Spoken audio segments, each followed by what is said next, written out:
ఒకసారి శ్రీకృష్ణుడు గోకులంలో ఉన్న గోవులకి ఆహారం పెట్టడానికి బయలుదేరుతుండగా ఆ సమయంలో తన తల్లి అయిన యశోద శ్రీకృష్ణుడితో ఇలా అంటుంది. కృష్ణ, నువ్వు వెళ్తున్న ప్రదేశంలో ఎన్నో రాళ్ళు ఉంటాయి.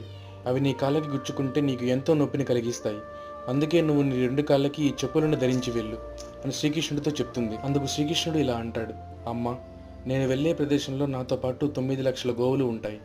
ఆ గోవులకి కూడా ఆ రాళ్ళు గుచ్చుకుంటే అవి కూడా నొప్పితో చాలా బాధపడతాయి. ఇప్పుడు నేను ఆ చెప్పులను ధరిస్తే అక్కడ ఉన్న 9 లక్షల గోవులకి 4 కాళ్ళు ఉంటాయి కాబట్టి వాటికి కూడా మనం అన్ని చెప్పులను సిద్ధం చేయాలి అని అంటాడు. ఇలా చేయడం కష్టసాధ్యమైన పని అని యశోద శ్రీకృష్ణుడితో చెప్పగా, అలాగైతే తను కూడా తన గోవులలాగా ఒట్టి కాళ్ళతో గోకులంలో ఉంటాను అని యశోదకి శ్రీకృష్ణుడు చెప్తాడు. అయితే తమపై శ్రీకృష్ణుడికి ఉన్న ప్రేమని తెలుసుకున్న గోవులు శ్రీకృష్ణుడు ఆ ప్రదేశానికి వెళ్ళే సమయానికి అక్కడ ఉన్న రాళ్ళను మొత్తం తమ కాళ్ళతో తొలగించి శ్రీకృష్ణుడు వచ్చే దారిని మొత్తం ఒక మంచి ప్రదేశంగా మార్చేస్తాయి.